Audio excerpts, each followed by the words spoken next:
Our verse today is Psalm 118 verse 8. It is better to take refuge in the Lord than to trust in man. The tone of this psalm is joyful.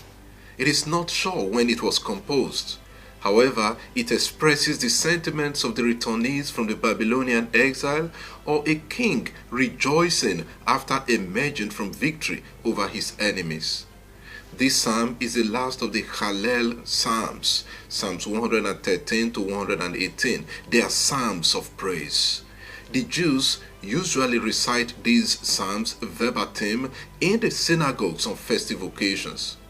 In Psalm 118, the psalmist praises God as he expresses his deep trust in God.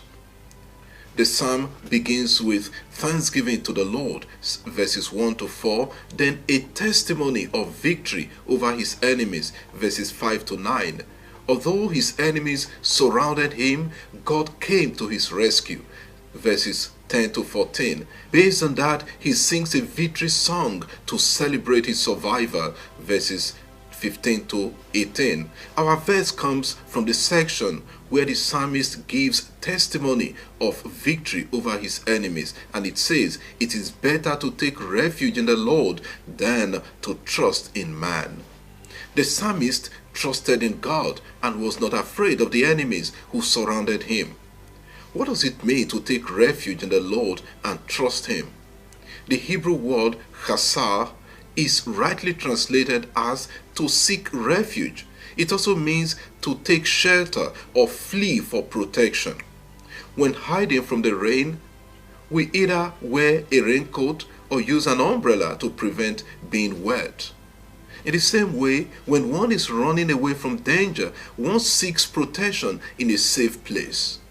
Trusting the deity meant worshipping and following the requirements of that deity. Read Psalm 115 verse 8. That is what the psalmist expresses.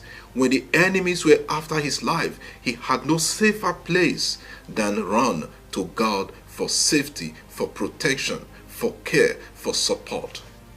He worships and offers his entire life to God in the Lord's house, the temple.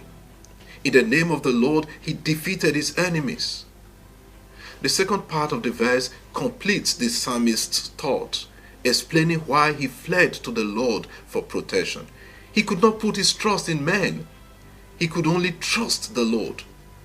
To trust, batach in Hebrew, means to be full of confidence and be unsuspecting. The psalmist runs to the Lord for protection because he has absolute trust in God. Instead of running to princes and those in authority or seeking merely human support, he went to God because human beings would definitely fail him. Today, where do you run to for help, protection, and support? In whom do you put your trust? Do you abandon yourself entirely to human beings and trust that they can protect you? We have seen that even those who go with convoys or many police officers have been attacked. That does not mean we should not be proactive in protecting ourselves, but we must realize that the ultimate protection comes from God, and we must turn first to him like the psalmist. As we step into this last month of the year, let us turn to the Lord for protection, support, and care. Lord, it is better to take refuge in you than to trust in human beings. It is better to take refuge in you than to trust in princes and those who have earthly political power. Therefore, increase our confidence in you, Lord. Amen. God bless you, and I wish you a lovely day and a happy new month.